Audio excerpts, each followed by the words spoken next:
విద్యుత్ శాఖ మంత్రి గారు అదే చెప్పారు, ఇప్పుడు వారి సభ్యుడు కూడా అదే చెప్పారు. అధ్యక్ష మొత్తం ఒక్క కారు ట్రాన్స్ఫార్మర్ పెట్టలేదు, అసలు పోల్స్ వేయలేదు, ఒక విద్యుత్ కొత్త కనెక్షన్ వేయలేదు, 10 ఏళ్లలో ఉన్నవి వీకేసిండ్రు, పాపం ఇండ్ల మించెల్లి కరెంటు మీరు పెట్టిపోయినరు, అందుకని మా వాళ్ళు చచ్చిపోయారు అనే మాటలు వారు మాట్లాడినారు. అధ్యక్ష నేను ఆథెంటిక్గా చెప్తున్నా, టీఆర్ఎస్ పార్టీ వచ్చిన తర్వాత ఒక్కటంటే ఒక్క చోట కూడా ఇండ్ల మించి కరెంటు పోయిన పరిస్థితి లేదు. అంతకుముందు 2014కు ముందు మాత్రమే కరెంటు లైన్ల కింద ఇండ్లు కట్టుకున్నారు. ఒక్కటంటే ఒక్కటి కూడా నిర్మాణం జరగలేదు. వాస్తవానికి కరెంటు లైన్లు ముందేస్తారు, తర్వాత ఇండ్లు కట్టుకున్నారు. ఆ విషయాన్ని మేము ఆనాడు కూడా చెప్పిన, వాళ్ళ మీద నిందేయలే, పాత గవర్నమెంట్ మేము నిందేయలే. ఉన్న పరిస్థితులలో పేదవాళ్ళు ఇతరులు అప్పుడు ఆ లైన్ పైనుంచి పోయి ఉంటుంది, కిందనే వాళ్ళ ప్లాట్ కొనుక్కొని ఉంటారు. దురదృష్టం ఏం చేస్తాం, కట్టుకుంటారు. కానీ కొంతమంది దురదృష్టవశాత్తు 2 అంతస్తులు 3 అంతస్తులు వేసుకోవడం వల్ల బట్టలు ఆరేసేటప్పుడు ఇతర సమయంలో అది తగిలి చనిపోయినరు. వాటిని ఎంతవరకు తీయాలో అంతవరకు మేము తీయగలిగిన కాబట్టి తీసాం అధ్యక్ష. అది ఆ రకంగా వాళ్ళకి ఆదేశాలు ఇచ్చాం. కొన్ని చోట్ల తీసి కొన్ని చోట్ల తీయకపోవచ్చు. అది వారి సమయంలో జరిగింది, అది మా సమయంలో జరగలే ఒక్కటి కూడా ఆ రకంగా. అది కూడా వారి దృష్టికి తీసుకొస్తా ఉన్నా నేను. అధ్యక్ష ఇక అభివృద్ధికి సంబంధించి మేమేం చేసినాం, 60 ఏండ్ల పరిపాలనలో వారు కట్టినవన్నీ వారిచ్చినవన్నీ లెక్కలతో సహా గతంలో కూడా చెప్పినా, ఇప్పుడు మళ్ళీ కూడా చెప్తున్నా అధ్యక్ష, వారికి అడిగారు కాబట్టి.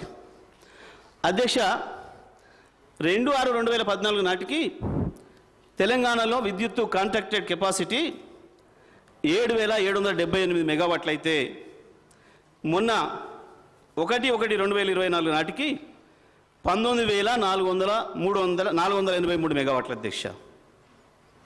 అంటే 11,705 మెగావాట్లు మీరు అడుగుతున్న పెద్ద మనిషి నాయకత్వంలో అద్భుతంగా ఇన్స్టాల్డ్ కెపాసిటీ పెరిగింది.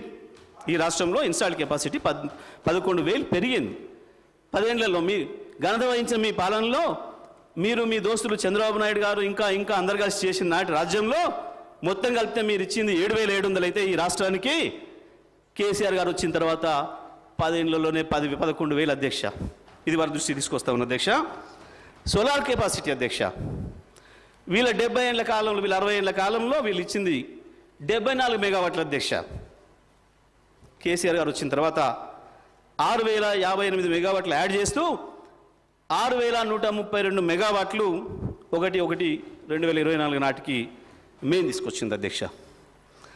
పీక్ డిమాండ్ అధ్యక్ష ఆనాడు 5,661 మెగావాట్లు, కానీ మేము ఇచ్చిన పీక్ డిమాండ్ 15,497 మెగావాట్ల అధ్యక్ష. గ్రిడ్ కన్జంప్షన్ నిన్న వారు చెప్పిన లెక్క ప్రకారం మిలియన్ యూనిట్లలో 2/6/2014 నాడు మీరు ఇచ్చింది 128 మిలియన్ యూనిట్లు. 128 మిలియన్ యూనిట్లు. మేము ఆ రోజు అడిగిన వారు చెప్పేటప్పుడు నేను 23-22కు 23-24కు నేను చూపిస్తున్న తేడాని వారు చెప్తున్నప్పుడు విద్యుత్ శాఖ మంత్రి గారు, ఆర్థిక మంత్రి గారు, నేను అడిగిన ఒకసారి 14 చెప్పండి కానీ వారు చెప్పలేదు. ఇప్పుడు నేను చెప్తున్నా 297.89 మిలియన్ యూనిట్ల అధ్యక్ష. కేసీఆర్ గారి నాయకత్వంలో ఈ రాష్ట్ర ప్రజలకు అందించిన విద్యుత్తు 128 నుంచి 297.89 తీసుకొచ్చాం అధ్యక్ష. ఈ పర్ క్యాపిటల్ కన్జంప్షన్ ఇప్పటి కూడా వాళ్ళ అన్ని రాష్ట్రాల కంటే ఎంత ముందుకు వచ్చామో ఒకసారి చూస్తే ఆనాటికి 1196 యూనిట్ల అధ్యక్ష, కిలోవాట్స్ అధ్యక్ష పర్ క్యాపిటల్ కన్జంప్షన్. మేము దిగిపోయిన నాటికి 2,349 అధ్యక్ష. 2 ఇంతలకు పైన పెరిగినాం అధ్యక్ష. దేంట్లో చూసినా 100% డబుల్ ఉన్నాం అధ్యక్ష, దేంట్లో చూసినా సరే అధ్యక్ష. అట్లాగే ఒక్క ట్రాన్స్ఫార్మర్ అయ్యలే, ఒక పోల్ రాలే, ఒక వైర్ రాని పరిస్థితి ఇవ్వాలి అధ్యక్ష. అవ్వాలి కాదు, ఈ 8 నెలలుగా ఒక పోల్ ఇస్తున్న సందర్భం లేదు అధ్యక్ష. అది ఎవరిని అడిగినా చెప్తారు కన్జ్యూమర్లు, నేను చెప్పడం కాదు అధ్యక్ష. మేము వచ్చే నాటికి 2004 నాటికి 400 kV సబ్స్టేషన్లు వీళ్ళ ఘనత వహించిన 60 ఏళ్ల పాలనలో 6 అధ్యక్ష, 6. మేము వచ్చిన తర్వాత 22 యాడ్ చేసి ఇవాళ 28 400 kV సబ్స్టేషన్లు నిర్మాణం చేసినాం అధ్యక్ష. వీరన్నా అప్పు అంటే చెప్తున్నాం అధ్యక్ష. 220 kV సబ్స్టేషన్లు వీరు 51 ఇచ్చిపోయారు అధ్యక్ష. 53 కలిపి ఇవాళ 104 చేసినాం అధ్యక్ష. మేము 132 kV సబ్స్టేషన్లు 176 అధ్యక్ష ఆనాడు, ఇవాళ 252 అధ్యక్ష. ఇక లైన్ ఈహెచ్టి సబ్స్టేషన్లు ఆనాడు 233, ఇవాళ 384. ఈహెచ్టి లైన్ లెంత్ కిలోమీటర్లలో, సర్క్యూట్ కిలోమీటర్స్లో ఆనాడు 16,379 అయితే ఇవాళ 28,506 అధ్యక్ష. ట్రాన్స్ఫర్మేషన్ కెపాసిటీ ఆనాడు 14,973 అయితే ఇవాళ 41,115 అధ్యక్ష. 3 రెట్లు పెంచినాం అధ్యక్ష. ఈ ట్రాన్స్ఫార్మింగ్ కెపాసిటీ చెప్పాలి, అర్థం కావాలి సభ్యులకు కూడా, కొత్త సభ్యులు ఉన్నారు అధ్యక్ష. ఆనాడు మేము రాగానే మొట్టమొదటి నిర్ణయం కేసీఆర్ గారు విద్యుత్ పైన తీసుకొని, ఏ రాష్ట్ర అభివృద్ధికైనా దేశాభివృద్ధికైనా మానవాభివృద్ధికి ప్రధానమైంది మొదలివ్వాల విద్యుత్. కాబట్టి విద్యుత్ రంగంతోనే మిగతా అన్ని రంగాల అభివృద్ధి ఆధారపడి ఉంది. కాబట్టి దానిపైనే దృష్టి పెట్టి వారు మొట్టమొదటిగా సీఎండీని నిర్మాణం చేసి, వాళ్ళు నియామకం చేసి పిలిచి అందరినీ మనం ఇప్పుడు ఒకటేసారి రైతాంగానికి కూడా 6 నెలల్లోనే ఒక్క వ్యవసాయ రంగానికి తప్ప మిగతా అన్ని రంగాలకు 24 గంటల విద్యుత్తును అందించారు అధ్యక్ష. నాకు షాక్ ఇచ్చే నాటికి అందరికీ కూడా, గృహ వినియోగాలకు కావచ్చు, వాణిజ్య వినియోగానికి కావచ్చు, పారిశ్రామిక వినియోగానికి కావచ్చు, 24 గంటల కరెంటు మేము జూలైలో వస్తే, జూన్లో వస్తే నవంబర్ నాటికే ఇచ్చారు అధ్యక్ష.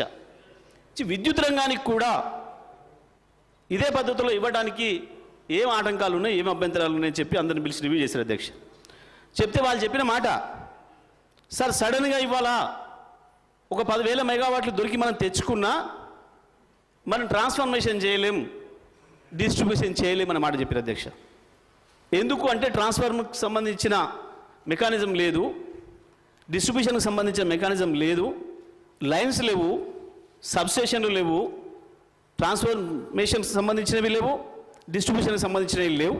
అవి నిర్మాణం చేసుకుంటే తప్ప రైతాంగానికి కూడా 24 గంటలు ఇవ్వడం సాధ్యం కాదు అని చెప్పి విద్యుత్ అధికారులందరూ చెప్పిన తర్వాత దానికి సంబంధించిన చర్యలు తీసుకోండి వెంటనే, ఎంత ఖర్చైనా ఏం లేదు, రైతాంగానికి కూడా 24 గంటలు విద్యుత్ అందుబాటులో ఉండాలి, మిగతా అందరు వినియోగదారుల పాటు రైతులు కూడా సమానమే కాబట్టి వాళ్ళకు కూడా 24 గంటలు అందుబాటులో పెట్టాలి, ఎవరు ఇష్టమైనప్పుడు వాళ్ళు పెట్టుకునే పద్ధతుల్లో రైతుకు వెసులుబాటు ఉండాలి అని చెప్పి కేసీఆర్ గారు నాడిచ్చిన ఆదేశాల మేరకు ఇవన్నీ కూడా జరిగినాయి అధ్యక్ష. ఇక డిస్కామ్లకు సంబంధించి